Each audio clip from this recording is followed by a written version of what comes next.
जो कुछ भी अनुभव कर रहा हूँ छावा के बाद, इस तरीके का अनुभव कभी नहीं हुआ था। और ऐसा लग रहा है कि कहीं भी जा रहा हूँ तो लोगों ने फिल्म देखी। उसके बाद जब आपने लिखी, क्या क्या समस्या आई, कैसे बनी ये फिल्म? एक कंडीशन तो बहुत क्लियर थी कि बनेगी तो मेरे साथ ही बनेगी, और अगर मेरे साथ नहीं बनेगी तो इस स्क्रिप्ट को आग लगा दूंगा। बनेगी तो यही बनेगी। यही बनेगी। महेश भट्ट सर जो है वो मुंबई से आए थे बनारस। फिर महेश भट्ट सर ने बोला था कि Vineet, I am feeling some kind of raw energy and talent in you. पहली बार जिंदगी में इतना बड़ा कोई कॉम्प्लीमेंट बिना कुछ किए। बाबूजी क्या कहते हैं? पहले तो जो मैंने बताया, घबराहट हमेशा रहा करती थी, लेकिन जब मेरी रंगबाज रिलीज हुई थी, पीछे जो है बड़ी सी होर्डिंग लगी है रंगबाज की बनारस में, और सामने पापा तो वो बोल के गए थे, चलो उसकी होर्डिंग का मुझे दिखाओ।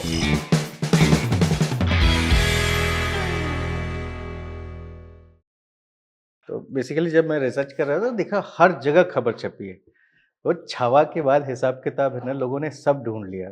एक जगह जो इंटरव्यू छपा होगा जिसमें आपने बहुत खुल के बात कह दी होगी, हर वेबसाइट पे छपा हुआ। आप पढ़ पा रहे हैं? टाइम मिल रहा है? नहीं, वक्त नहीं मिल पा रहा है क्योंकि प्रमोशन में हूँ। तो बैक टू बैक है, तो सिटी टूर, फिर बाकी मुंबई में जो प्रमोशनल एक्टिविटीज़ हैं, तो उसी में वक्त निकल गया। मैं बहुत सारे लोगों, मुझे लगता है न जाने कितने मैसेजेस होंगे। जब थोड़ा इत्मीनान से वक्त मिलेगा तो विजिट करूंगा, क्योंकि अभी तो ऐसा हो रहा है कि जो चीज़ें हैं आज करनी, वो कंप्लीट कर लूं, तो ये लगता है कि हाँ, आज का दिन चलो कंप्लीट कर लिया। तो छावा से शुरू करते हैं। ठीक है ना? कितना कुछ बदला फिर छावा के बाद? हाँ, क्या बदल रहा है जीवन में? बहुत सारी चीज़ें। मुझे ऐसा लगता है कि अपने जीवन में कभी भी जो कुछ भी अनुभव कर रहा हूँ छावा के बाद, इस तरीके का अनुभव कभी नहीं हुआ था। तो और ऐसा लग रहा है कि कहीं भी जा रहा हूँ, किसी भी जगह जा रहा हूँ, तो लोगों ने फिल्म देखी है। पहले ये होता था कि फिल्म देखी थी लोगों ने, लेकिन संख्या कम थी। ये एक तो मेजर डिफरेंस मुझे जो समझ आ रहा है। और जो किरदार है कवि कलश जी का, लोगों के दिल को छू के गई है। और ये किसी भी कलाकार के लिए एक बड़ी चीज़ होती है कि आप अगर कोई किरदार करते हैं और उसके लिए इस तरीके की फीलिंग्स के साथ जब लोग जुड़ जाते हैं, ये बड़ी बात होती और कितने बरस लगे इस चीज़ को पाने में, महसूस करने में? है। मैं आया था 2001 में मुंबई। हम 2025 में खड़े हैं। पहली फिल्म रिलीज के हिसाब से करें तो मुझे लगता है, जहाँ तक मुझे याद है, 2002 पिता आई थी, हाँ, जनवरी या महेश फरवरी, पाटकर। हाँ, 23-24 साल। पता है, मैं पॉजेस में ना आपके बहुत सारी चीज़ें ढूंढने की कोशिश कर रहा हूँ, क्योंकि मैं अमूमन जब भी किसी एक्टर के साथ बैठता हूँ इंटरव्यू करने के लिए, तो मैं उसके बारे में कुछ नहीं जान रहा होता हूँ, या ऐसा उसके साथ कुछ कनेक्शन नहीं होता है। और मैं बहुत कुछ चीज़ें जानता हूँ, तो मैं उस संघर्ष को फ़ील कर पाता हूँ। आप पिछले 25 साल में बहुत फ़िल्में करते हैं, बहुत काम करते हैं। बहुत सारी ऐसी फ़िल्में आती हैं जिसमें आप थोड़ा-सा दिखाई देते हैं, फिर चीज़ें चली जाती हैं, आई गई हो गई। कोशिश भरपूर रही कि हाँ, कुछ तो ऐसा हो जाए कि अब लगे सुकून। वो सुकून ढूँढना अपने आप में बहुत बड़ी चीज़ है। वो सुकून मैं देख के आपको समझ पा रहा हूँ कि अब तो ठीक है। हाँ, कई बार ऐसा हुआ कि फिल्म आई या सीरीज आई और ऐसा लगा था कि इससे हो जाएगा। हुआ, उससे भी हुआ, लेकिन शायद मेरी एक्सपेक्टेशन ज़्यादा थी, या मैंने उस फिल्म से जो सोच लिया था वो बार थोड़ा मैंने ही बढ़ा दिया था, तो उसके मुताबिक चीज़ें नहीं हुई। अदरवाइज़ जब गैंग्स ऑफ वासेपुर आई थी, तब एक बार ये हुआ था कि हो जाएगा, लेकिन चीज़ें वैसी नहीं हुई और वो सिलसिला काफ़ी समय तक चलता रहा। फिर मुक्काबाज़ लिखने के पीछे कारण यही था कि अपनी फ़िल्म खुद से लिखता हूँ। फिर उसके लिए जो कोशिश थी उसको करने में मैं मेरी मेरी जितनी शक्ति और क्षमता है उसके मुताबिक मैंने सब किया, तो एक्सपेक्टेशन ज़्यादा बढ़ गई थी। लेकिन उसके मुताबिक उसके चीज़ें बदली, मुक्काबाज़ के बाद चीज़ें बदली, लेकिन जो मुझे एक उम्मीद थी उसके हिसाब से चीज़ें नहीं हुई थी। तो अगेन वही हुआ कि वो स्पीड नहीं मिल पा रही थी, लेकिन इस बार छावा के बाद आई एम सेंसिंग दैट।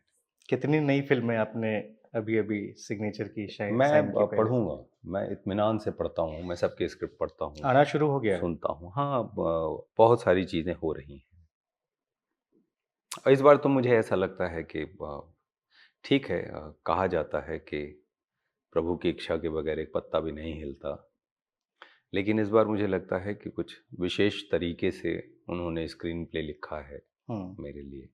मतलब अदरवाइज इसमें मेरी कोई से नहीं होती एज एन एक्टर कि फिल्म कब रिलीज़ होगी और कैसे रिलीज़ होगी, लेकिन जिस तरीके से सब हुआ कि छावा आई और उसके 2 हफ्ते के बाद सुपरवाइजर मालेगांव, दोनों 2 अलग तरीके की फिल्में थी हैं। जो पीछे 28 तारीख को हाँ, रिलीज हुई। मतलब अभी तो पहला हफ्ता भी चल रहा है और 2 बहुत बेहतरीन डायरेक्टर्स के साथ काम करने का मौका, 2 बहुत ऐसे बड़े प्रोडक्शन हाउस जिनके साथ कोई भी कलाकार काम करना चाहता है, Maddock films, Excel entertainment, tiger baby and superboys Malegaon में अमेजॉन एमजीएम स्टूडियो भी है। तो और उनकी ये पहली फिल्म है इंडिया में। तो ये सारी चीज़ें हो पाना अपने हाथ में नहीं होता। अपने हाथ में सिर्फ इतना है एक कलाकार के नाते कि मैं अपना काम, जो किरदार मैंने करने के लिए हाँ किया है, जो किरदार मुझे अच्छा लगा, मेरे हाथ में सिर्फ इतना है कि उस किरदार को मेरी शक्ति और सामर्थ्य के मुताबिक, एक कलाकार के नाते जो भी मेरी क्षमता है उसको पूरी तरीके से जी जाऊँ। मैं वो करता हूँ, बाकी चीज़ें मेरे हाथ में नहीं है। तो ये जो रिलीज़ डेट्स का 2 हफ्ते में होना और दोनों फिल्मों को लोग पसंद कर रहे हैं, तो ये सब मालिक ही कराते हैं। आप एनएसडी कभी नहीं गए?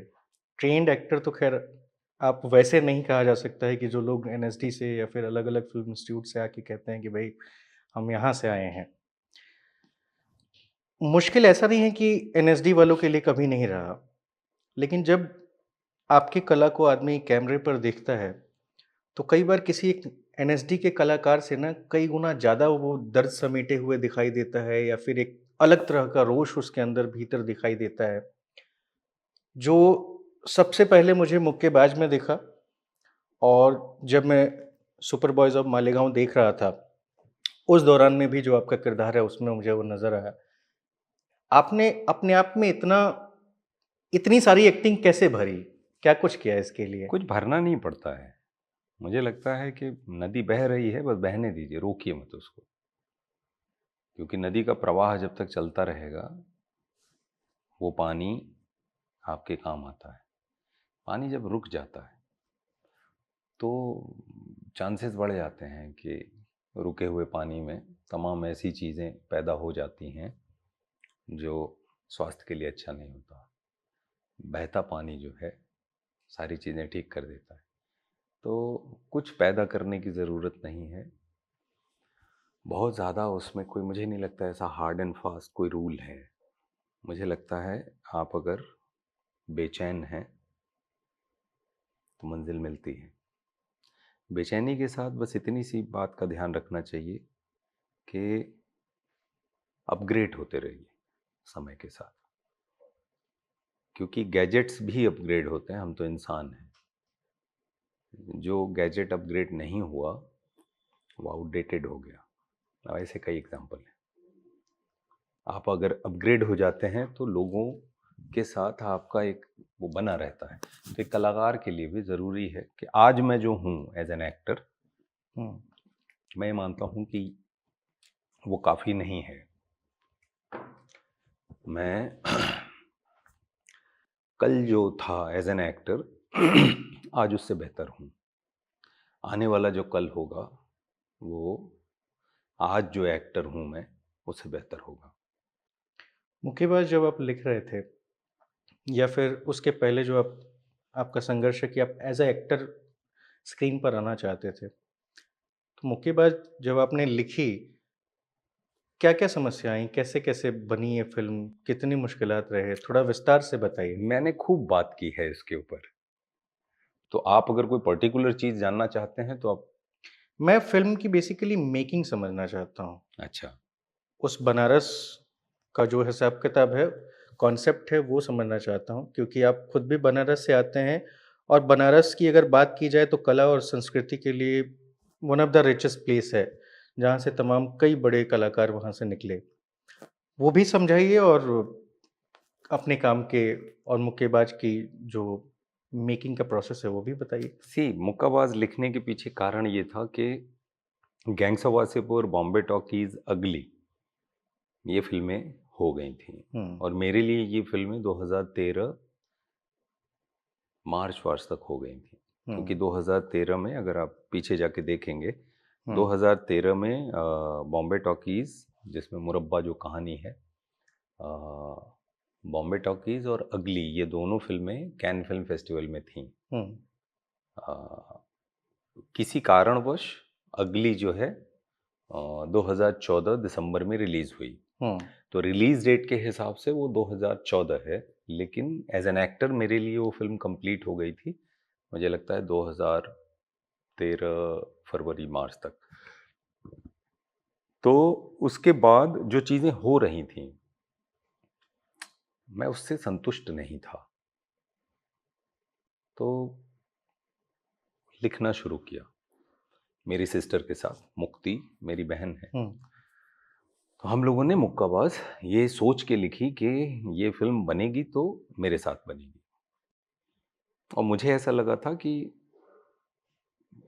6-8 महीने में कोई मिल जाएगा, लेकिन वो सिलसिला थोड़ा लंबा चल पड़ा।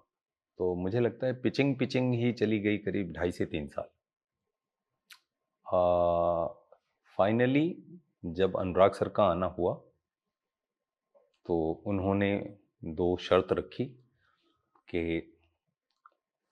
बॉक्सर नहीं बनोगे तो पिक्चर नहीं बनाऊंगा। हुँ, बोला ओके। फिर दूसरी शर्त ये थी कि स्क्रिप्ट में मैं मेरे हिसाब से चेंजेस करूंगा। हुँ, मैंने उधर के उधर ही दोनों शर्तों के लिए हाँ भरा।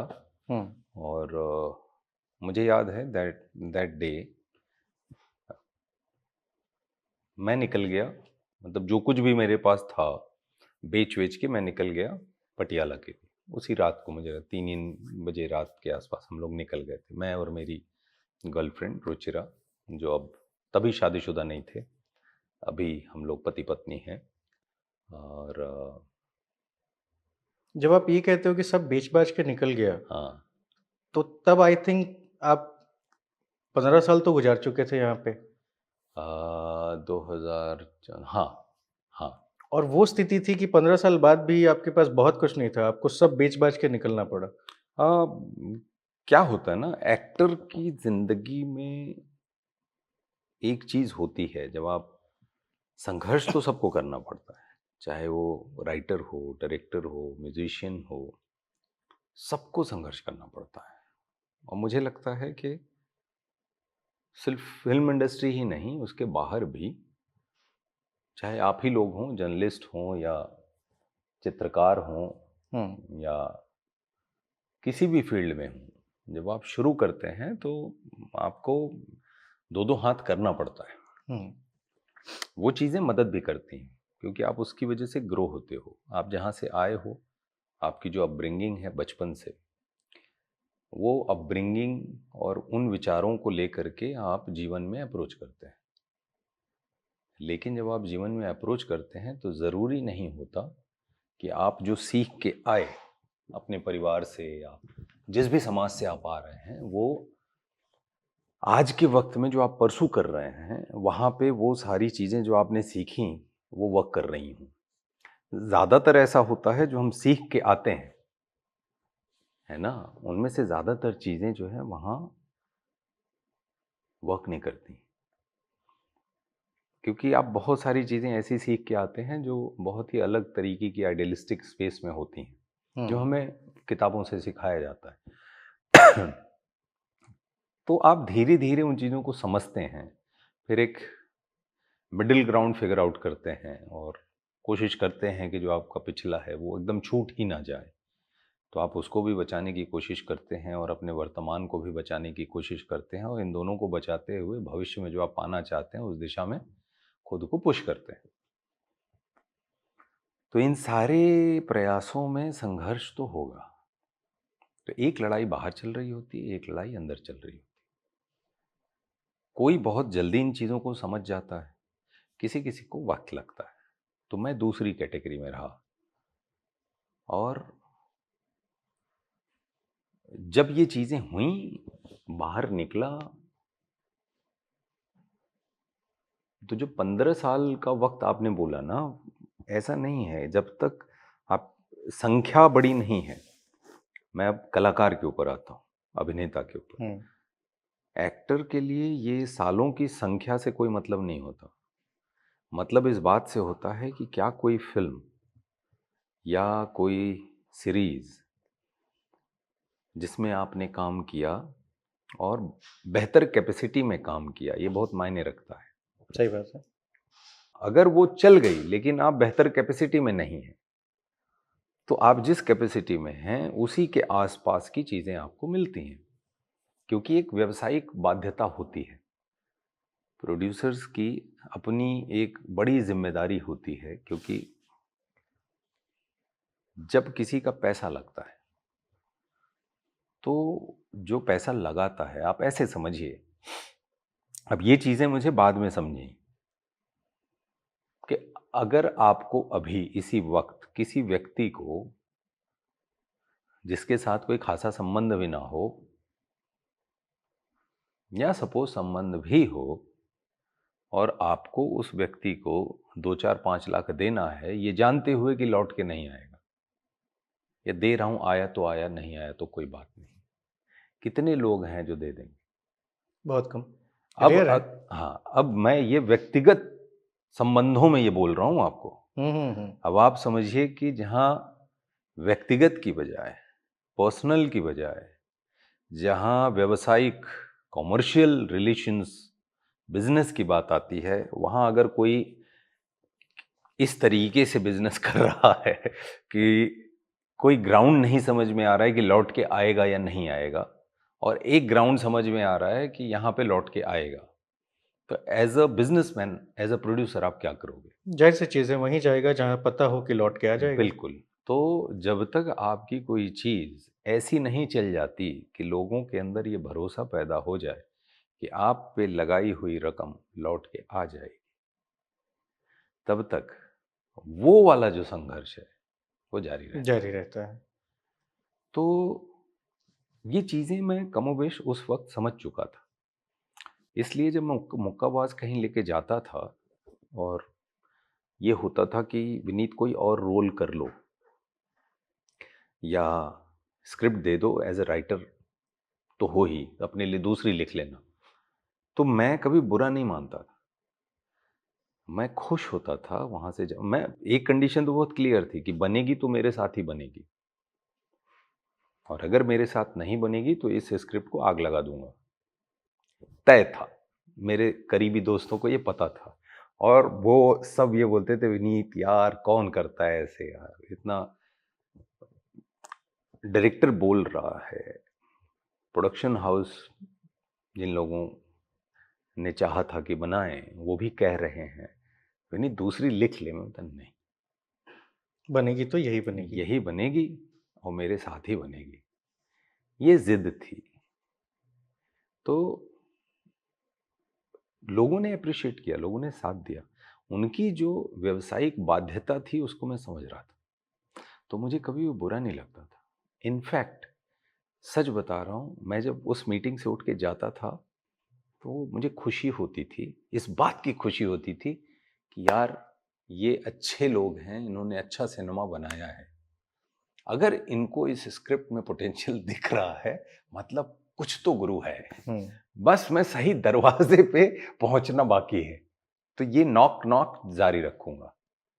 तो ये जो टुकड़ा था ये लेके मैं घर जाता था, खुश रहता था कि कुछ तो है। मेरे लिए ऐसा होता था ना कि एक एक स्टैंप लग जाता है ना कि इनको पसंद आई है, तो स्क्रिप्ट तो आपको, मेरी अच्छी है, उसमें तो कोई दो हाँ, राय ही तो नहीं है। अब अगर इनको भी पसंद आई थी, उनको भी पसंद आई थी, उनको भी पसंद आई थी, मतलब कुछ तो है। अब बस इसको वहां लेके जाना है जहां कोई सामने वो बैठा हो जो बोले नहीं तुम्हारे साथ ही बनेगी। ज्यादा खतरनाक ये होता है कि आप स्क्रिप्ट लेके जा रहे हैं, सामने वाला मिल रहा है, आपसे बात कर रहा है, बिकॉज एक आपसी एक अंडरस्टैंडिंग सबकी होती है, सही बात है। तो वो इज्जत आपको मिल रही है, क्योंकि वासीपुर भी कर ली थी, बॉम्बे टॉकीज अगली हो गई थी। ज्यादा खतरनाक वो होता है जब मुलाकात तो हो रही है लेकिन स्क्रिप्ट में इंटरेस्ट नहीं शो किया जा रहा है। इसका मतलब है आपको अंदर अपनी दृष्टि घुमानी पड़ेगी और अंदर जाके फिर से स्क्रिप्ट देखना पड़ेगा कि सामने वाले ने आपको समय दिया, बड़ी बात है। सामने वाले ने आपकी कहानी सुनी, बड़ी बात है। अब अगर सामने वाला प्रोड्यूसर या डायरेक्टर आपकी उस कहानी से इत्तेफाक नहीं रखता, तो इस चीज के लिए आप सामने वाले का मन ही मन धन्यवाद दीजिए कि उन्होंने आपको वक्त दिया और आपकी कहानी सुनी, ये जानते हुए कि आपने कोई तोप जो है चलाया नहीं है।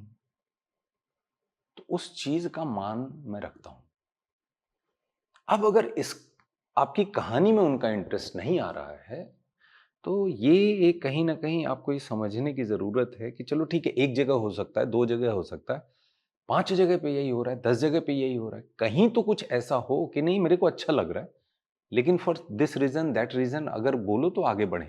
अगर वो होता है तो चलिए समझता है, लेकिन आपकी स्क्रिप्ट एक्साइट अगर नहीं कर रही है और लगातार लोगों को एक्साइट नहीं कर रही है, तो मुझे लगता है थोड़ा सा जाके ये देखना, रिविजिट करना चाहिए, कहीं ऐसा तो नहीं है कि मैं जो सोच रहा हूं और लोगों तक जो पहुंच रहा है कि बीच में कोई बड़ा गैप है। कहानी की बात कर रहा हूं, तो वो कहानी तो पहुंच रही थी, बस ये हो रहा था विनीत एज एन एक्टर वो नहीं पहुंच पा रहे उस थे। समय जिस पोजीशन में है उसके कंधे पे, या क्या विनीत के साथ आगे बढ़ा जाए इस बजट के साथ, बिकॉज वो जो मैंने बोला ना, लौट के आएगा या नहीं, क्योंकि जब प्रोड्यूसर का पैसा टूटता है तो सिर्फ एक प्रोड्यूसर का पैसा नहीं टूटता, आपके ऊपर किया गया भरोसा टूटता है। और किसी एक प्रोड्यूसर ने आप पे भरोसा किया और लगाया, अगर वो नहीं आ रहा है तो ये ऐसा नहीं है ये छुप छुप जाएगा, बाकी प्रोड्यूसर्स को भी पता चलेगा, तो आपके लिए फिर थोड़ी और मुश्किल बढ़ जाती है। सही बात है। तो वो जो वक्त था जो आपने बोला कि 15 साल होने के बाद बेच बाच के वाली स्थिति, वो इसलिए होता है क्योंकि जब तक आपके साथ वो कोई ऐसी फिल्म या काम ऐसा ना हो जाए जिसमें आप ऐसी कैपेसिटी में हो जो लोगों तक पहुंच गया, तब तक चाहे 2 साल हो, चाहे 5 साल हो, चाहे 15 साल हो, चाहे 25 साल हो, चाहे जीवन बीत जाए, जो संघर्ष निरंतर उससे रहने कोई वाला है। मतलब नहीं होता। खैर, मैं फिर से छावा पे आ रहा हूँ। आजकल ना बहुत सारी ऐसी पीरियड फ़िल्में, ऐतिहासिक फ़िल्में बन रही हैं, है ना? और ऐसी फ़िल्मों पे काम करना भी ना एक बड़ा ज़िम्मेदारी भरा काम होता है। क्योंकि कई बार नैरेटिव बिल्ड हो रहा होता है, कई बार इस पे दो द्विपक्षीय लोग आपस में विवाद कर देते हैं, ट्विटर से लेके अलग जगहों तक। या फिर जो समाज के प्रति जो नज़रिया है, एज़ अ एक्टर आप बहुत अच्छे हो सकते हैं, पर एक कलाकार के रूप में किसी ऐसे किरदार को निभाना, जो किसी के सेंटिमेंट से कुछ ज़्यादा ही जुड़ा हुआ है।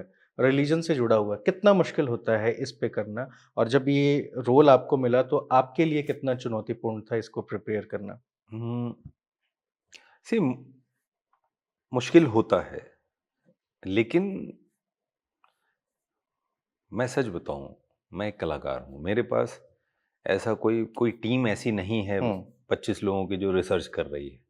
मैं कई विभागों को जानता हूं, किसी का नाम नहीं लूंगा। कई विभागों को जानता हूं जो कई कई ऐसी किसी ऐसी टॉपिक पे कई हुँ, सालों से रिसर्च कर रहे हैं, लेकिन किसी परिणाम पे पहुंच नहीं पाए। कई साल लग गए। तो अगर मेरे पास जो 3-4 लोग हैं, कोई हेयर का है, कोई मेकअप का है, कोई गाड़ी चलाता है, तो इनको रिसर्च पे तो नहीं लगा सकता। हुँ, अब अगर मैं ही रिसर्च करने लग गया, तो पता चले मैं एक फ़िल्म करूँगा, 6 साल लग जाएगा, रिसर्च ही कर रहा हूँ। तो मेरे पास भरोसा जो है, मेरा एक वो रहता है कि भाई हम राइटर पे, डायरेक्टर पे, प्रोडक्शन हाउस पे भरोसा करके चलते हैं। और कहानी अच्छी लगती है तो आगे बढ़ते ही बढ़ते हैं, किरदार अच्छा लगता है तो आगे बढ़ते ही बढ़ते हैं। तो मैं चुनाव ऐसे करता हूँ और ये मान के चलता हूँ कि अगेन वही बात कि डायरेक्टर, प्रोड्यूसर, राइटर ने मुझसे कहीं ज़्यादा सोचा होगा कि ये दिशा में बढ़ना है या नहीं, है ना? तो जो भी ज़िम्मेदार प्रोड्यूसर्स हैं, डायरेक्टर्स हैं, वो लोग काफ़ी मंथन कर चुके होते हैं। अब अगर मुझे कहानी समझ में आ जाती है, किरदार समझ में आ जाता है, तो ये होता है बिल्कुल किया जाए। लेकिन लंबे समय तक ऐसा रहा कि चूज़ करने की स्थिति में मैं नहीं था। सामने आ गया, जो आ गया वो करना है। तो ये काफ़ी समय तक चला है। मुझे लगता है मुक्काबाज़ के पहले तक यही स्थिति थी। मुक्काबाज़ के बाद भी जो चीज़ें हुईं, वो जो मैंने बोला, उस तरीके से मन मुताबिक नहीं थी। अगर आप जाके देखें, तो मुक्काबाज़ जिस कैपेसिटी में की थी एज़ एन एक्टर, उस कैपेसिटी की कोई फ़िल्म मतलब थिएट्रिकल रिलीज़ वैसी किसी इस तरीके का कोई बढ़िया एसोसिएशन हुँ, हुँ, और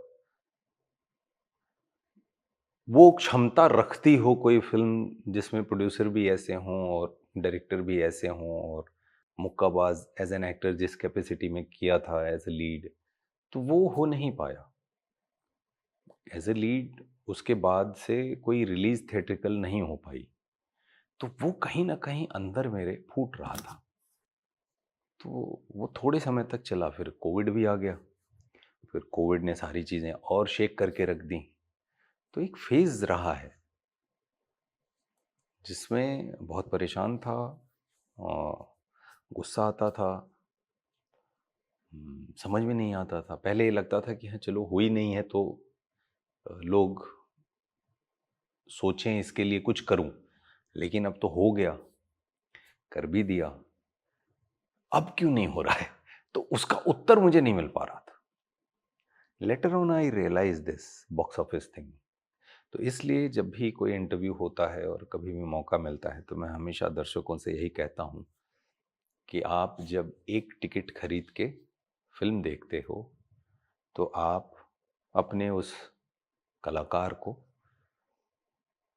वो एक टिकट नहीं होती,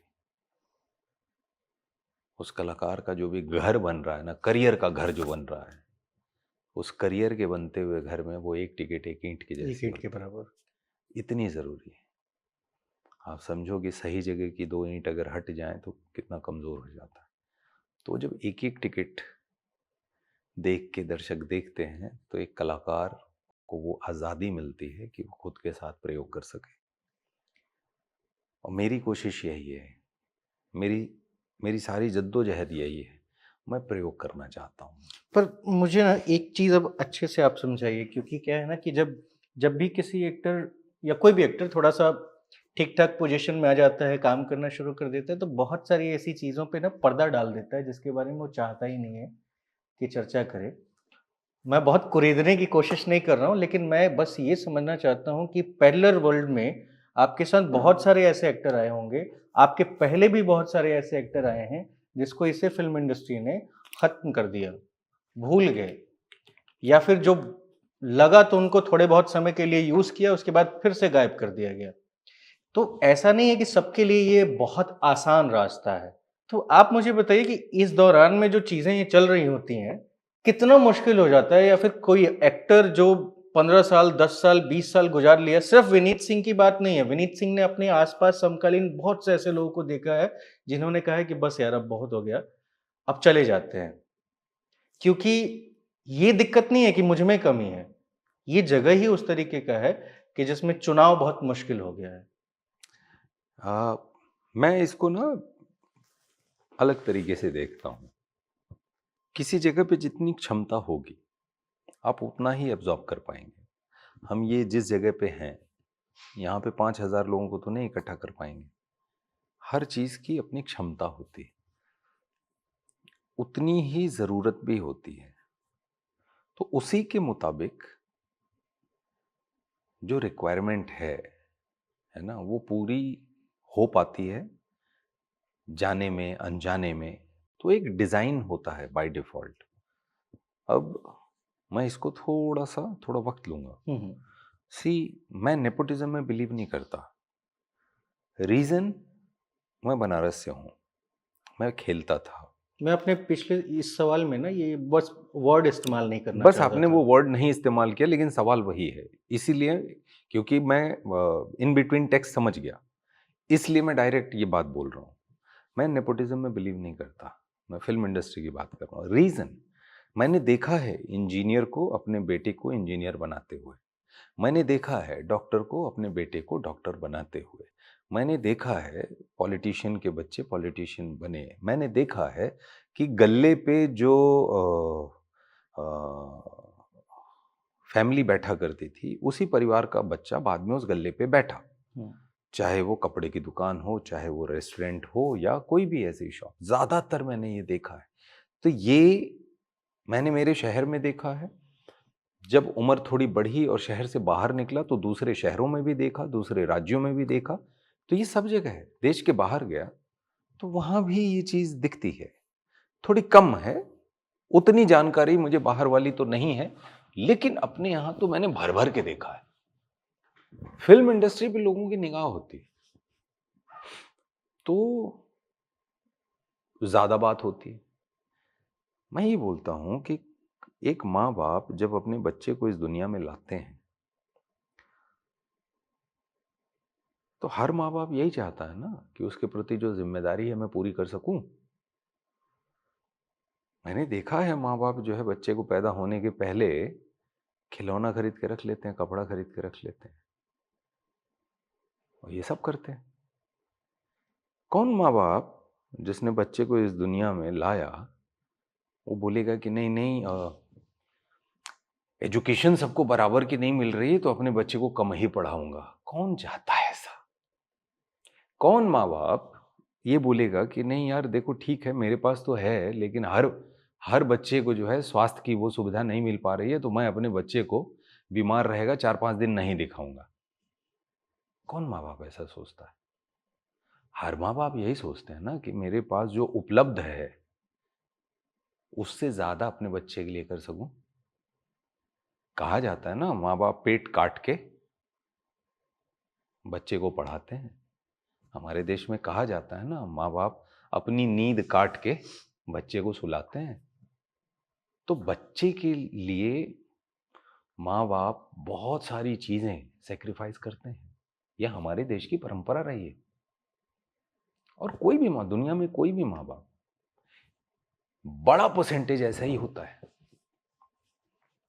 कि वो यही चाहते हैं कि हमने जो सीखा, हमने जो जाना, हमने जो समझा है, उसका जो द बेस्ट है वो हम बच्चे को दें।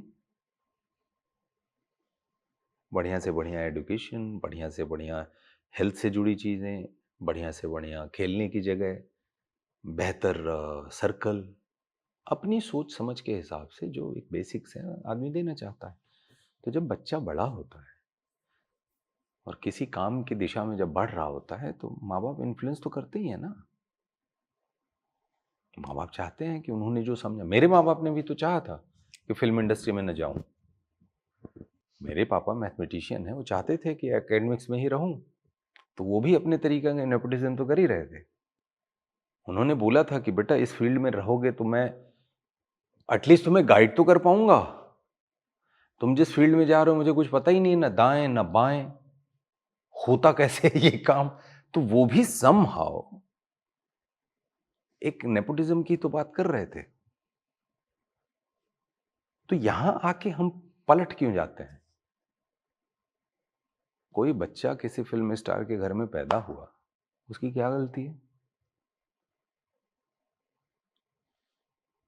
उसकी कोई गलती नहीं। मैंने तो अर्जी नहीं, मेरी जितनी समझ है एज ए ह्यूमन बीइंग, मैंने ईश्वर को आज तक देखा नहीं। एक विश्वास है, कुछ एहसास ऐसे रहे हैं जीवन में जहां पे लगता है यार ये कैसे हो गया, क्योंकि वो मेरी क्षमता के बाहर था। तो मैंने देखा है कि मेरे माँ बाप भी ये कहते थे कि ये भगवान की कृपा थी, ये हो गया। तो मुझे भी ऐसा लगता है कि प्रभु की कृपा है। तो जब आप अपना भरोसा किसी ऐसी शक्ति में रख देते हैं तो आप शक्ति से भर जाते हैं। तो मेरे लिए वर्क करता है, क्योंकि बहुत बार ऐसा हुआ कि मैंने प्लान किया, चीजें उस मुताबिक नहीं हुई। एनीवे, दूसरा टॉपिक है, मैं आता हूं इस पे भी। तो मैं ये मानता हूं कि अगर कोई बच्चा किसी कलाकार के घर में, परिवार में पैदा हुआ और उनके माँ बाप को यह लगता है कि ये बच्चा जो है इस फील्ड में अच्छा कर सकता है, तो कोशिश तो करेंगे ना। क्या गलत है? हमारे शहर के जो डॉक्टर साहब थे उन्होंने भी तो अपने बच्चे को डॉक्टर बनाया ना, इंजीनियर बना। मैंने देखा है जो लोग स्पोर्ट्स में थे उन्होंने अपने बच्चे को फर्स्ट 5 में खिलाया जबकि उसके लायक वो नहीं थे। तो ये तो मैंने देखा है। यहां तो कोई फर्स्ट 5 वाला चक्कर नहीं है। मैंने तो वो भी देखा है कि मेरे कई दोस्त थे, जब वो टेंडर लेने गए, जब वो अपने जीवन में ये हुआ कि ठेकेदारी करेंगे और उन्होंने ठेकेदारी का टेंडर भर दिया, तो उन्हें एनोनिमस कॉल आई, बोले टेंडर वापस ले ला। सामने वाला के बोला था, बोला बढ़िया, हमें न जाना हुआ अच्छा। कहे कि हम लोग जब तोहरे दरवाजा पे आ जाए ना, आप समझ रहे हैं? समझ गया। तो टेंडर की दुनिया ऐसी देखी थी। यहां ऐसा नहीं होता कि आप पिक्चर बना रहे हैं, आपकी पिक्चर कोई रोक देता है, नहीं होता। तो क्यों? मैं इस बात को समझता हूं कि हाँ, माँ बाप हैं, वो चाहेंगे ना बच्चे का करियर। हर माँ बाप तो चाहता है। आपका बच्चा जब आईआईटी की तैयारी करता है तो आप पूरा एकदम व्यवस्था बनाते हैं ना कि घर के रिश्तेदार भी बच्चे को जो है डिस्टर्ब ना करें।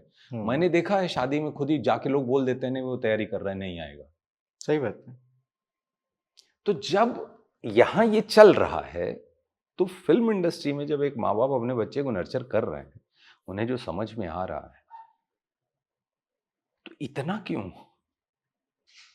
अब ये समझ के मैं बाहर से आया हूं, मैं बनारस से आया हूं एक सपना लेके, मुझे फिल्म इंडस्ट्री में काम करना है। तो मैंने किसी के ऊपर कोई एहसान थोड़ी किया है। मैंने किसी डायरेक्टर, किसी प्रोड्यूसर, किसी राइटर को व्यक्तिगत रूप से कभी जीवन ने ऐसा मौका भी नहीं दिया। जब संघर्ष का वो, अभी तो ठीक है, अभी बहुत सारे मित्र हैं जो जानते हैं मुझे कि मैं कैसा हूं, क्या हूं, तो मेरे मन में वो नहीं होता, क्योंकि मुझे मालूम है कि इनके लिए मैंने अपने जीवन में, मुझे मौका नहीं मिला वो अपनी जगह है, लेकिन सच्चाई तो यही है ना, इनके लिए मैंने तो कुछ कभी किया नहीं। मैं क्यों उम्मीद पाले बैठा हूं? इसलिए अपनी फिल्म ये होता है, चलो लिखते हैं। उन्होंने थोड़ी रोका है कि मैं लिख रहा हूं तो मुझे नजरबंद कर देंगे। लिखिए, अच्छी बात, कोई आप लिखिए, कोई दिक्कत नहीं। आप पिक्चर बनाना चाहते हैं बनाइए, बहुत लोग आते हैं पिक्चर बनाते हैं, ऐसा थोड़ी है किसी की फिल्म को रोक दिया। व्यावसायिक तौर पे ये अब समझ, जब आप आगे बढ़ते हो तो ये समझने की जरूरत है कि जो साड़ी वाली गली थी जिसमें साड़ियां बिका करती थी, तो 3 जनरेशन से कुछ परिवार ही हैं। अब उसमें अचानक आप बाहर से आके एक दुकान लगाओगे, तो आपको वहाँ बहुत परिश्रम करना पड़ता था। मैंने वो भी देखा है, मेरे ही शहर बनारस में देखा है।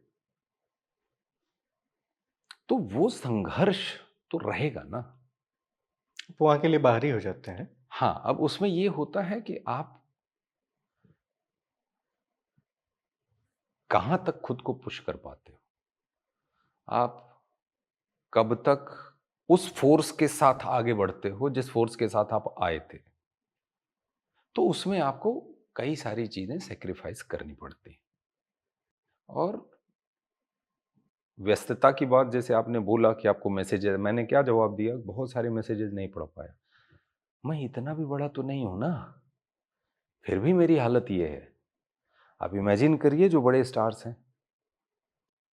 तो विनीत भाई, जब ये होता है कि एक प्रेशर सोसाइटी का फिल्मों पे तो है, ये नेपोटिज्म का सवाल पूछने का बेसिकली एक सिंपल सी समझ ये थी कि आप वहाँ पे रह रहे हो, आप उस चीज़ को ज़्यादा बेहतर देखते हो। हम अगर डायरेक्टली कहेंगे ना तो किसी को बहुत ज़्यादा फ़र्क नहीं पड़ेगा, लेकिन जब नहीं, उस चीज़ को इसमें जी के आप कह रहे होते अनिल हो। भाई देखिए क्या होता है कि व्यक्ति का व्यक्तिगत नज़रिया होता है। हुँ, मैं वहाँ रह रहा हूँ, ये एक बात है। मैं वहाँ नहीं रह रहा हूँ, ये एक बात है। लेकिन मैं ये जानता हूँ कि बहुत सारे लोग, अरे अगर एक कॉलेज है, एक डिपार्टमेंट है, कॉलेज तो बड़ी चीज़ हो गई। एक डिपार्टमेंट में ही 5 लोग अगर बैठते हैं, 5 लोगों का 5 नज़रिया है। सही बात है। छोटी कैपेसिटी में 5 लोगों का 5 नज़रिया, एक की चेयर यहाँ लगी, एक की चेयर वहाँ लगी, एक की चेयर वहाँ लगी, एक की चेयर यहाँ लगी। उस चेयर को लेके इस चेयर का नज़रिया कुछ अलग है भाई। एक ही कमरे में होते हुए भी आपके नज़रिए अलग-अलग हैं। तो आप कहीं हो, कहीं ना हो, इससे भी ज़्यादा मायने ये रखता है कि आप अपने जीवन में व्यक्तिगत रूप से अपने नज़रिए के स्तर पे कहाँ तक पहुँचे हैं। क्योंकि आप कितना ग्रो हुए, कहाँ तक ग्रो हुए, ये सब बहुत मायने रखता है। कोई बहुत जल्दी समझ जाता है। जो बात की ना मैंने कि हम कई बार हमें जो सिखाया गया, हम जो समझ के आए, उसको लेके आगे बढ़ रहे हो तो इसे छोड़ने में तकलीफ होती है। जैसे कुछ लोगों का होता है ना कि भाई उनको आदत पड़ी हो, बोलते हैं अरे भाई हुँ। सुबह-सुबह उठ के मुझे पंचायत मत सुनाया करो। है ना? उनको आदत पड़ी है बचपन से। लेकिन कुछ लोग सुबह उठते ही शुरू हो जाते हैं and they are okay with it. तो ना कुछ सही है, ना कुछ गलत है। आपका नज़रिया है, आप ठहरा रहे हो, भाई ये गलत है, भाई ये सही है। हाँ, इसका मतलब ये नहीं है कि समाज ने तय किया कि भाई इंडिया में गाड़ी लेफ्ट से चलेगी, आप राइट से चलाओगे, क्योंकि आपका नज़रिया कुछ अलग है। वो एब्सोल्यूटली रॉन्ग है। वो बिज़ार स्पेस में आप जाके फिर डिस्कशन कर रहे हो। बट आजकल ज़्यादा यही होने लग गया है कि आपको लगता है तो आप तर्क दे के, वो तर्क नहीं, वो कुतर्क है। वो दे के सारी चीज़ों को आप चाहते हो कि हमारे हिसाब से सब लोग, ऐसा नहीं होता। सामने वाले के हिसाब से भी सोचिए। आप गाड़ी चलाते हो, तो ऐसा थोड़ी है कि आपने कसम खा के निकले ब्रेक लगाऊँगा ही नहीं आज। ऐसे चलती क्या गाड़ी? नहीं, बिल्कुल नहीं। आप लगाते हो ना ब्रेक। अब ब्रेक लगाते हो क्या सामने वाले की गाड़ी के आगे गाड़ी लगा देते हो कि आपकी वजह से मुझे ब्रेक लगाना पड़ा? आगे बढ़ते हो ना आप, गाड़ी का नंबर तक आपको याद नहीं रहता। नंबर तो छोड़िए, कलर तक याद नहीं रहता। कलर ब्रांड तक याद नहीं रहते कौन सी गाड़ी के पीछे मुझे ब्रेक लगाना पड़ा। अगर आप इन चीज़ों में उलझ गए कि आप अपने करियर की गाड़ी लेके निकले थे, फलाँ की वजह से, ढिमका की वजह से मेरे को ब्रेक लग गया, ये लग गया, तो ये सब अगर आप इकट्ठा करने लगोगे, तो there are so many things you are collecting which is not going to help you to go ahead in your life. तो जस्ट इसलिए वाइज लोग बोलते हैं let it go, learn, upgrade. तो मेरी कोशिश ये रहती है कि समस्याएं आएंगी, मैं कल उसको कैसे देखा करता था, क्योंकि मैं देखा करता था उसी की वजह से आज भी मैं ही देखूंगा, तो ये जिद हो गई।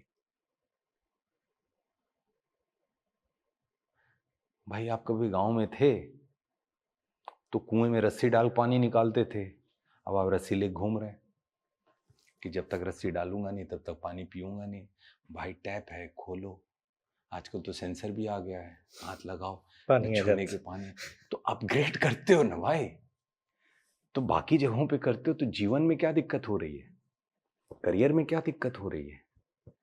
अगर ये हम कर मेरे साथ सुविधाजनक हुआ और मेरे साथ असुविधाजनक तब हुआ जब मैं स्टब बॉर्न हुआ, क्योंकि चीजें बाय डिफॉल्ट डिजाइंड है, उसमें आप अपने लिए जगह खोजो। और फिल्म इंडस्ट्री में मेरा अनुभव है, बहुत सारे अच्छे लोग मिले हैं, वहाँ हैं वो काफी समय से हैं, मतलब 2 जनरेशन 3 जनरेशन हो गई, बहुत वार्म तरीके से मिले। सब ऐसे होंगे जरूरी नहीं।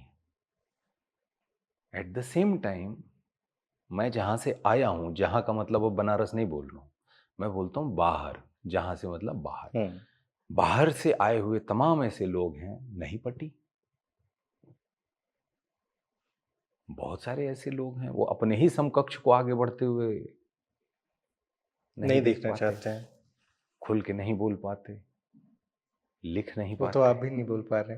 तो होता है ना, होता है। समझ रहा हूँ मैं। 2-3 सवाल और तो उसको जनरलाइज नहीं कर सकते हम। अच्छे लोग हर जगह हैं, है ना, हर फील्ड में। आपको भी बहुत सारे ऐसे पत्रकार मिले होंगे जो बहुत अच्छे हैं, जिनसे आपका कभी कोई रिश्ता नहीं था। सही बात है। मिलते हैं।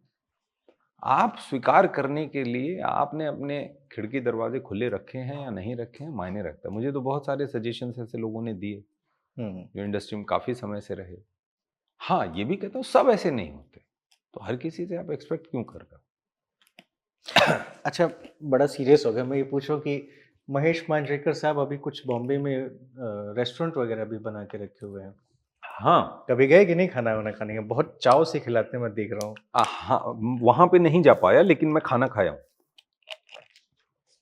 क्योंकि मैं गया था सर को मिलने के लिए, तो वहीं का खाना था ना, तो मैंने अच्छा था, टेस्ट बढ़िया था। वो है उनको, मतलब जब मैं गया था मुंबई तो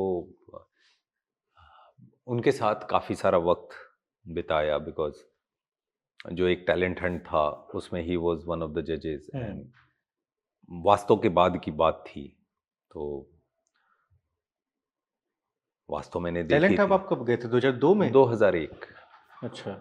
2001 में एक टैलेंट हंट था, सुपरस्टार्स, चैनल 9 गोल्ड पे था, और वो एक्टर खोजे जाते थे उसमें। तो उसमें सर से मुलाकात हुई, तो पहली फिल्म उसी टैलेंट हंट में उन्होंने देखा, उसमें एक फिल्म प्लान कर रहे थे, तो मैं मेडिकल कॉलेज से गया था तभी, तो कॉलेज में रहते रहते फिल्म मिल गई थी, फिल्म भी की। फिर वो फिल्म चली नहीं तो भाग दौड़ ज़्यादा होने लगी इधर उधर, तो दिन भर किसी को जानता नहीं था मुंबई में, दिन भर इधर उधर घूमता था, शाम को उनकी ऑफिस पहुंच जाता था। तो शाम को उनकी ऑफिस में जो है भेलपुरी, वड़ा पाव, ये सब आता था सबको खाने के लिए, वो एकदम मुंबई वाला है ना उनका। तो वो मैं भी साथ में खाता था, फिर कभी कभी पूछ लेते थे, क्या विनीत क्या चल रहा है? तो बताता था कुछ नहीं, लोगों से मिल रहा हूँ। तो उनको पता था कि ये रास्ते पे कौन से रास्ते पे चल रहा है और क्या होगा। तो काफी समय तक ये सिलसिला चलता रहा, और फिर एक दिन उन्होंने बोला कि विनीत तू सोचता अच्छा है, लिखता अच्छा है, जब तक कुछ नहीं होता तू असिस्ट कर ले मुझे। तो वो सिलसिला चल पड़ा। बोला चलो कम से कम हर सेट पे जो 100-150 लोग होते हैं, मुलाकात तो होगी, मैं किसी को जानता नहीं शहर में, और 1 से 2, 2 से 4 ऐसे रास्ते बन जाएंगे। वो चलता गया, तो मैंने 6-7 फिल्में एज एन असिस्टेंट डायरेक्टर कर ली, एंड फाइनली मतलब जब ये लगा कि अब यहाँ से भी चीज़ें कहीं जाती नहीं दिख रही, तो फिर वहाँ से बाहर निकला, और फिर एज एन एक्टर चीज़ें शुरू की। और जब अनुराग कश्यप से आप मिले? अनुराग सर को मैं 2009 में मिला था। उसके पहले बीच में 1 साल का कुछ फेज़ था, मुझे कुछ समझ नहीं आ रहा था, मैं बनारस चला गया था, और मुझे लगता 8-10 महीने मैं घर पे ही था। एग्जैक्ट कितने महीने होंगे मुझे नहीं पता, बट हाँ तकरीबन 1 साल से थोड़ा कम। बस दिन भर फिल्में देखता था, सुबह शाम ग्राउंड जाता था, और बस यही करता था। घर वाले परेशान, क्योंकि तभी पोस्ट ग्रेजुएशन हो गया था मेरा, एमडी हो गई थी, तो घर पे शादी तिलकहरू जिसे बोलते हैं ना, उनका भी तांता लगा हुआ था। मुझे ये समझ नहीं आ रहा था कि बॉम्बे में मैं कैसे मैनेज करूं, कैसे जाऊं, कैसे शुरू करूं, क्योंकि उस समय बॉम्बे में घर भी चला गया था, कुछ नहीं था मेरे पास। कई दोस्त थे जो वापस चले गए थे, तब समझ नहीं आ रहा था अब कैसे शुरू करूं। तो उस समय महेश भट्ट सर जो है वो मुंबई से आए थे बनारस। बीएचयू का एक प्रोग्राम था स्पंदन, उसके लिए एज ए चीफ गेस्ट। तो उसमें मेरे भाई को पता चला, कार्तिकेय को। अच्छा। और वो दिन भर देखता था भैया कर क्या रहे हैं। तो मेरा छोटा भाई, मेरी छोटी बहन, ये वो लोग हैं जिन्होंने हमेशा से मेरे अंदर बिलीव रखा, बॉम्बे आने के पहले से, मेडिकल में जाने के पहले से, क्योंकि ये उसके पहले तय था कि मैं बॉम्बे जाऊंगा। लेकिन बनारस से यहाँ की जो दूरी है, वो दूरी किलोमीटर में नहीं नापी जाती, ये नापी जाती है आप किस परिवार में हैं, कौन से समाज में हैं, कहाँ से। तो वो दूरी उसकी वजह से कम या ज़्यादा होती है। अदरवाइज तो आप फ्लाइट में बैठेंगे 2 घंटे में आ ही जाते हैं। लेकिन आप किस परिवार में हैं, आपके आसपास का समाज क्या है, और वहाँ से वो तय होता है कि वो दूरी कितनी है। तो उसमें मुझे थोड़ा वक्त लग गया ज़्यादा। तो फिर कार्तिक को जब पता चला तो कार्तिक बोला भैया चलिए आप मेरे साथ। मैं कहाँ? मतलब महेश भट्ट साहब आए हैं, कपड़ा पहनो आप। और उसने कुछ ऐसा जुगाड़ किया कि बॉम्बे में मेरी मुलाकात नहीं हो पाती। मैं इस मामले में बहुत वैसा नहीं रहा हूँ कि फट से जाके किसी से मिल लूँ और उसको अपना मुरीद बना लूँ, वो नहीं हो पाता मुझसे, ये मेरी कमी है, मुझे बहुत वक्त लगता है। तो बॉम्बे में तो नहीं मिल पाया महेश भट्ट साहब को। बनारस में मुलाकात मतलब ऐसी थी कि पूरे दिन हूँ, महेश भट्ट साहब गाड़ी में यहाँ, मेरे भाई ने मुझे गाड़ी में यहाँ बिठा दिया, पूरे दिन उन्हीं के साथ हूँ। भाई साहब क्या करते हैं? भाई साहब बहुत कुछ करते हैं, नहीं जाते। बट मेरे लिए वो हनुमान है। हाँ, इंटेंट बहुत प्योर रहता है। आपसे बड़े हैं छोटे? छोटा। अच्छा। तो आप सबसे बड़े थे?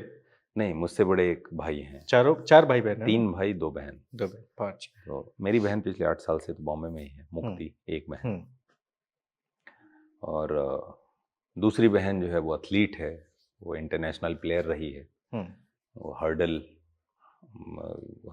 200 मीटर ये सारे रेस भागती थी, अभी तो नहीं खेलती। तो अभी तो प्लेयर पूरे दिन, हाँ अभी तो प्लेयर रहे हैं। हाँ, मैं नेशनल लेवल का प्लेयर था, वो बड़ा स्ट्रगल करके खेल पाता था। मतलब ठीक, मैं ये नहीं बोलूँगा कि बहुत आउटस्टैंडिंग प्लेयर था, मेहनत करके नेशनल्स खेल लेता था। मेहनत करके, मतलब बहुत ही अलग लेवल पे जाता था। फिर मतलब लोग टीम खेलना शुरू करती थी गर्मियों के दिन में, 4:30 या 5 का शेड्यूल लगता था, मैं 3 साढ़े 3 बजे बॉल लेके ठकाक ठकाक शुरू। तो पिताजी जो है बहुत डांटते थे इस बात के लिए, घर में आता तो बोलते थे आ गए स्पार्टा मैन। ये शब्द था। आ गए स्पार्टा मैन। पूरा देखता था कि भाई, और घर में भी ऐसे ही घुसता था, है ना। तो मतलब एक कोई काम करता हूं तो फिर रोम रोम से करता हूं, है ना। तो जो भी करता हूं रोम रोम से करता हूं। तो वो रोम रोम से करने के बाद भी नेशनल तक ही पहुंच पाता था। मेरे साथ के इंटरनेशनल प्लेयर्स भी बने, मेरे जूनियर इंडिया टीम के कैप्टन रहे बास्केटबॉल के। क्या बात। तो एनीवे, कार्तिक ने महेश भट्ट सर के बगल में बिठा दिया और सर से बातचीत शुरू हुई। कार्तिक आगे बैठा हुआ है, गाड़ी चल रही है।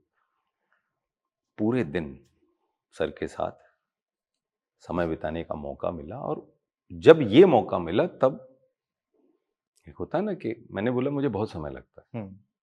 फिर महेश भट्ट सर ने बोला था कि Vineet, I am feeling some kind of raw energy and talent in you. I felt the same thing when I met Irfan, Vajpayee and Rana. कितने सुंदर लोगों से। ही सेड दिस एक सेंटेंस में, और उनके वाक्य भी बहुत प्रभावशाली रहते हैं। तो इरफान भाई, आशुतोष राणा भाई, मनोज भाई, इनका तो मैं फैन रहा हूँ। तो मेरे लिए ये था कि पहली बार जिंदगी में इतना बड़ा कोई कॉम्प्लीमेंट बिना कुछ किए।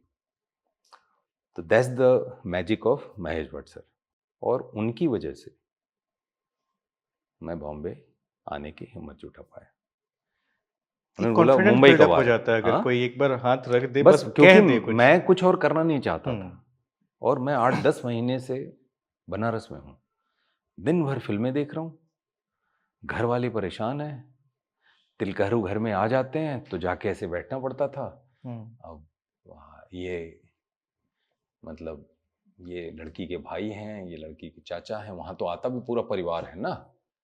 तो तो जब लोग, रिजेक्ट आप करते थे कि वो लोग नहीं मैं करते थे? रिजेक्ट के नहीं, मैं सच बोलता था। हाँ। वो बोलते थे कि बेटा जो है जमीन मतलब आगे क्या क्या प्लान है तुम्हारा, हाँ। कहीं जमीन वमीन देखी है क्या, नर्सिंग होम बनवा लो, ये कर लो वो कर लो। भाई एमडी की डिग्री बड़ी होती है बाबा। सब सुन लेता था, फिर मैं बोलता था मैं तो बम्बई जाऊंगा। हम्म, तो पता तो था लोगों को कि ये पिछले 6-7 साल से बॉम्बे में ही है, तो लोगों को लगा था वापस आ गया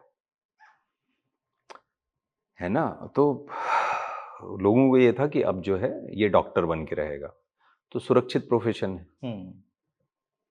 तो मैं जब सब हो जाता था तो मैं बोलता था, तो उसके बाद चैप्टर 2 शुरू होता था घर में, है ना, कि मतलब अभी भी तुम्हारी जिद है बॉम्बे जाने की। मैं बोलता, हाँ जाऊंगा।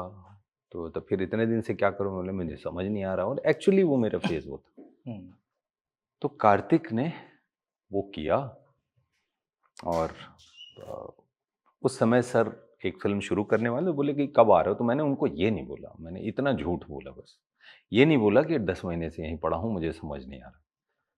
मैंने बोला कि सर जल्दी आ रहा हूँ, तो मैं तुरंत आया, जाके मिला। एंड उस समय एक फिल्म हो रही थी, मतलब शुरू होने वाली थी, तो मैं सर से मिला और वापस से मुंबई आ गया। और फिर जो है होता है ना कि एक बार रेस में आप खड़े हो फिर दौड़ पड़ा, तो फिर वही रोम रोम वापस से लग लिया मेरा। एक चीज मुझे बताइए थोड़ा सा, आप कुछ और ऐड करना चाहते हैं इसमें? नहीं नहीं, एक चीज मुझे बताइए, अब है जब क्या, आप तिलक 24 साल की कहानियां हैं, तो कोई पन्ना खुल जाता है तो चलते ही जाता मतलब अगर समय का कोई It पाबंद shouldn't ना be रहे तो boring, बहुत yeah. लंबी बातचीत हो सकती है, लेकिन हाँ, एक सबसे इम्पोर्टेंट मुझे आपके जीवन में जो लगता है वो आपकी पत्नी, जिन्होंने आपको उस परिस्थिति में देखा जब आप कुछ नहीं थे।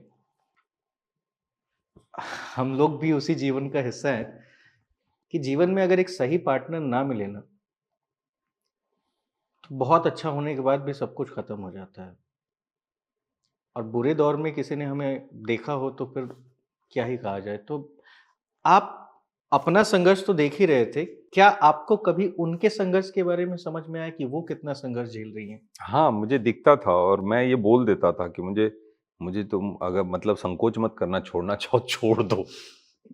क्योंकि मैं इस मामले में ऐसा हूँ, मैं कहता था वो मुझे खुद नहीं पता मेरा क्या होगा, मेरी गाड़ी, मेरी नाव किनारा पाएगी कि नहीं पाएगी मुझे नहीं मालूम। और पापा इसीलिए घबराते थे क्योंकि उन्होंने बचपन से ये देखा था कि ये अगर किसी रास्ते पे चल पड़ा तो ये रुकेगा नहीं। तो उस इस जिद की वजह से उनको हमेशा एक डर था कि अगर इसने फिल्म इंडस्ट्री का एक बार वो सिलसिला शुरू किया तो उनको लगता था कुछ होगा कि नहीं होगा ये भी नहीं मालूम। तो उनको डर इस बात का लगता था कि ये शुरू किया तो ये फिर पलट के आएगा नहीं, तो अपने बेटे को खोने का उनको डर था। तो बाद पहले तो मुझे मेरा ये स्वभाव पता नहीं था, मैं काम करता था मस्ती में, होता है ना रोम रोम से काम करने वाला हिसाब। बाद में मुझे ये समझ में आया कि पापा की घबराहट क्या थी। तो धीरे धीरे होता है ना कि आप आपकी दृष्टि जो है अंदर की तरफ जाती है तो आप खुद को भी समझने लगते हो। तो मुझे समझ में आ गया था, और ये नहीं समझ में आ रहा था कि कब होगा। तो मैं बोलता था रुचिरा को कि रुचेश मुझे नहीं मालूम, तो किसी संकोच की वजह से अपने जीवन को ऐसी नैया में मत है न डालो जिस नैया को पता नहीं वो बिना पतवार के चल रही है, किनारा आएगा कि नहीं। तो मुझे कोई मतलब, मैं इस बात का कभी मन में वो मलाल नहीं रखूंगा, है ना। और जवाब क्या होता था उनका? जवाब वही होता था जो आज वर्तमान है कि हम आज पति पत्नी हैं। तो इस मामले में मैं बहुत भाग्यशाली रहा हूँ। मतलब मैं क्या बोलूँ, पूरा मतलब मुक्ति जो मेरी बहन है, मतलब वो बचपन से मेरे साथ सपना देख रही है, मुझसे बहुत छोटी है, बहुत छोटी, उसको गोद में खिलाया हूँ। तो वो जब से होश संभाली है वो ये सुनते करते मुझे देखी है कि भैया को मुंबई जाना है। कार्तिकेय जो मेरा भाई है, मैं मतलब 24 साल तो बॉम्बे में हुए ना, उसके पहले से ये लोग हमेशा डटे रहे, अड़े रहे, खड़े रहे, हाथ थाम के अपनी अपनी कैपेसिटी में, कि कुछ भी हो जाए भाई, उनको भरोसा था कि अपना भाई कर लेगा। फिर जब रुचिरा मिली तो रुचिरा को भरोसा था कि हो जाएगा, हो गया। तो भरोसे में जादू होता है, इसलिए भरोसे का हाथ नहीं छोड़ना चाहिए। बाबूजी क्या कहते हैं? पहले तो जो मैंने बताया, घबराहट हमेशा रहा करती थी, लेकिन जब मेरी रंगबाज रिलीज हुई थी, मेरे लिए वो मतलब ओहो क्या कॉम्प्लीमेंट, बिना बोले। ये पीछे जो है बड़ी सी होर्डिंग लगी है रंगबाज की बनारस में, और सामने पापा। होर्डिंग के मतलब होता है ना कि आप फोटो खिंचाने, तो वो बोल के गए थे चलो उसकी होर्डिंग का मुझे दिखाओ। गए, गाड़ी रुकी, बोले रुको, और बोले मेरी फोटो निकालो। होर्डिंग के आगे खड़े हैं, फोटो मैं वही देख रहा हूँ, उनके हमेशा जेब में कलम उसमें भी है। बचपन से उनको तो यही देखा है, सुबह से देख रहा हूँ 5 बजे से क्या सॉल्व करते रहते मालूम नहीं। आज भी वही चलता है उनका, सुबह उठ जाएंगे, चाय वाय अपनी बनाएंगे और पूरा बेड पे फैला लेते हैं, अपना लगे रहते, क्या सॉल्व करते पता नहीं, बट उनकी कहानियां वही हैं, मैथ्स के फॉर्मूले। अच्छा, रंगबाज जो बनी थी तो वो जो लोग फोटो थी ना, वो फोटो मेरे लिए is like one of the biggest complement in my life. और माँ बाप की तरफ से इस तरीके का जब होता है तो ये होता है कि हाँ चलो।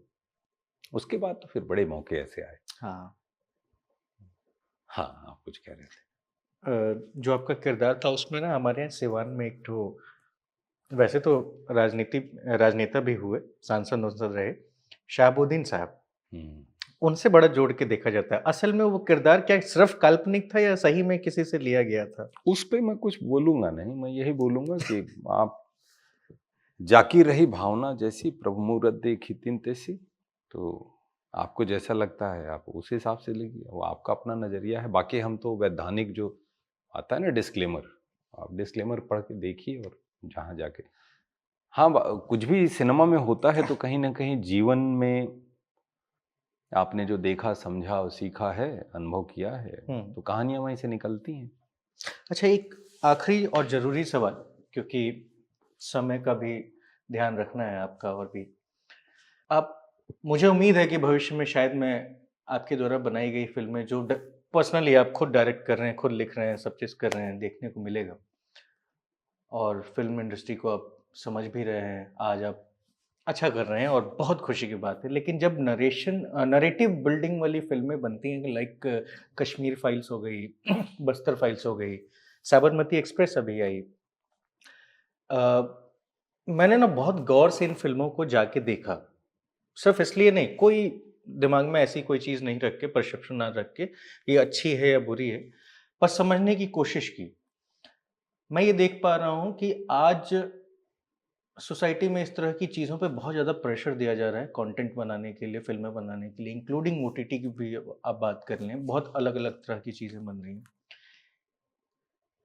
आप जब इन फ़िल्मों को देखते हैं तो आपका दृष्टिकोण क्या होता है इसके प्रति?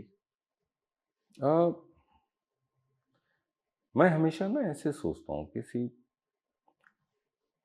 सबका अपना अपना नज़रिया है, तो जिसकी नज़रिए में जो कहानी उनको समझ आती है वो बनाते हैं। और मैं एज एन एक्टर, मैं मेरी कैपेसिटी में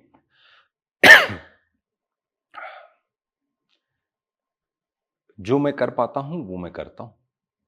तो आप देखेंगे तो मैंने हर तरीके की फिल्में की हैं, और अभी तो बहुत सारा प्रयोग करना चाहता हूँ। बहुत सारा वक्त तो इन्हीं चीज़ों में निकल गया कि काम मिले। अब छावा के बाद जो एक अलग सा कुछ हुआ है, तो वो आगे थोड़े मुझे और आज़ादी देगा। मैं हमेशा ये मानता हूँ कि सिनेमा कहीं ना कहीं असर तो डालता है। सिनेमा का प्रभाव कहीं ना कहीं मन पे पड़ता है। क्योंकि सिनेमा ने मुझ पे असर डाला, इसलिए मैं सिनेमा का हिस्सा हूँ, मैंने ये फील्ड चुनी। लेकिन एट द सेम टाइम मैं एक कलाकार हूँ, तो मैं हर तरीके का काम करता हूँ। और एक कलाकार का ऐसा नहीं होता कि आपने एक जगह कुछ बना ली और वहीं पे आप काम कर रहे हैं। कलाकार को सबके साथ काम करना है। आज आप इस प्रोडक्शन हाउस में काम कर रहे हैं, कल आप किसी और प्रोडक्शन हाउस में काम करेंगे। कई अलग अलग डायरेक्टर्स के साथ आप काम करना चाहते हो। तो मैं इस तरीके के डिबेट में कभी मतलब कभी इस तरीके से सोचा नहीं, क्योंकि बहुत सारा वक्त इन्हीं चीज़ों में बीतता रहा कि बॉम्बे में बना रहूं। अगला महीना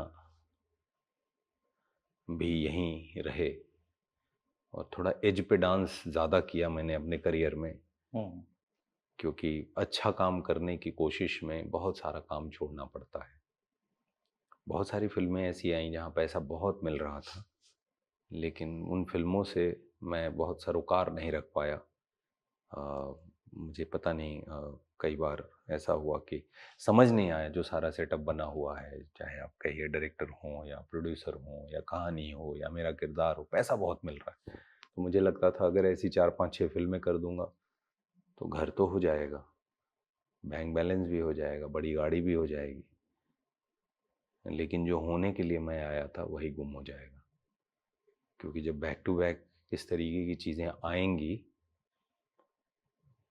तो कहीं ना कहीं वो विनीत एज एन एक्टर क्या कैसी कैसी फिल्में करता हूँ, क्यों फिल्में मतलब वो समझ में आता है पैसे के लिए किया, लेकिन वो फिल्म देखने कोई दर्शक ही नहीं जाएगा, क्योंकि वो किसी अलग ही रीज़न से बन रही है।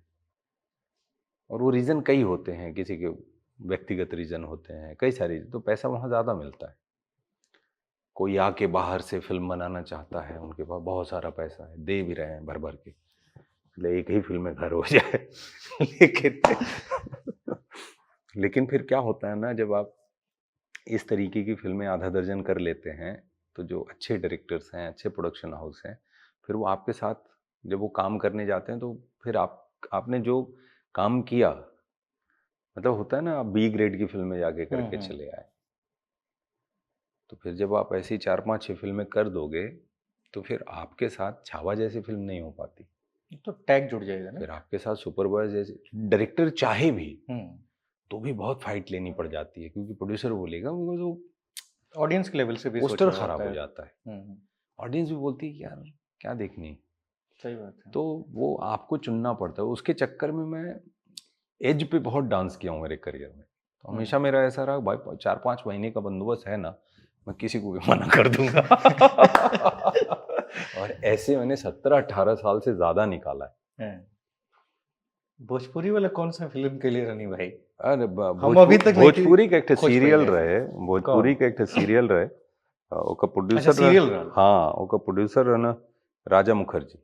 अच्छा, अब कब बना रहे? मेन लीड रही का मतलब नमो बतावे पड़ी का भैया, हम अभी लेना खोजनी है, हमरा अचानक से दिमाग में आ गया, हम कहीं पढ़त रहनी ना, तो पूरा डिटेल ना रहे। हाँ, पर हम पूरा दिखाए फिल्म ना रहे, सीरियल रहे। सीरियल में का सुविधाजनक थोड़ा ये होला कि लोग मतलब वो टाइम ऐसा रहे कि रहे कि भाई भोजपुरी का सीरियल करत है तो फिल्म इंडस्ट्री में बम्बई में क्यों देखबे ना करी, लेकिन ओकरा करब तो हम महीना चली ऐसा सब जुगाड़ करके अपन काम हम करत जाइला। ऐसे ही एक वो सीरियल रहे डीडी पे, तो वो भोजपुरी में रहे ना, वो भोजपुरी में ना रहे, वो हिंदी में रहे। अच्छा, तो वो एज ए मेन लीड एकरा खातिर कैली गया कि दोपहर में आवेला, तो दोपहरिया में जो ना गांव में तो लोग देखे, हाँ, बम्बई में क्यों देखबे ना करे, सब ऑफिस में रहेला, ऐसे भी कम लोग देखल हैं। तो ओकरे वजह से हमें लगा था 2.5-3 साल बम्बई में सर्वाइव के लिए, तो ऐसा कुल जुगाड़ करके कि 7 दिन में महीना भर का जो ना माल निकल आई, तो 7 दिन शूटिंग, 23 दिन का आज़ादी। ठीक बात। आपके मतलब आपके ऑडियंस के लिए एक आखिरी सवाल ये कि अब तो छावा के बाद आप हर जगह छा गए, सुपर बॉयज ऑफ मालेगांव आ गई, इस साल एक दर्शक के रूप में अगर पूछा जाए तो आप कितनी बार दस्तक देने वाले हैं उनके आंखों के सामने? छावा हो गई, सुपरवाइजर मालेगांव हो गई, फिर आएगी कबीर खान सर का एक शो है रंगीन, अमेजॉन प्राइम पे, वो आएगा एज अ लीड। और फिर आएगी जाट, सनी देओल सर के साथ। उनकी बहुत सारी फिल्में मैंने ब्लैक में टिकट खरीद के देखी हैं। ये सब 2025 में रिलीज होगा? ये इसी साल की बात कर रहा हूँ। उसके प्रोड्यूसर हैं मैत्री मूवी मेकर्स और पीपल मीडिया फैक्ट्री। मैत्री ने पुष्पा 2 बनाई। फिल्म के डायरेक्टर हैं गोपीचंद मिलेनेनी। फिर एक अनुराग सर की फिल्म है और एक एंथोलॉजी है, उसमें प्रयोग किया है। तो 4 कहानियां हैं, एक कहानी मेरी है। और एक अभी एक शो कर रहा हूँ किसी के साथ, नहीं बताऊंगा किसके साथ, ऑफिशियली वो अनाउंस हो जाए तो वो भी इसी साल। मतलब आप, हाँ ये ज़रूर है कि सब अलग अलग है एक दूसरे से। जैसे सुपरवाइजर मालेगांव छावा 2 अलग अलग किरदार हैं, ऐसे ही सब अलग अलग हैं। विनीत भाई बहुत बहुत धन्यवाद हमसे बातचीत करने के लिए और समय देने के लिए। थैंक यू सो मच, बहुत मज़ा आया, बहुत मज़ा आया। शुक्रिया, धन्यवाद। चश्मे से चश्मा लड़ा है। Thank you. Thank you.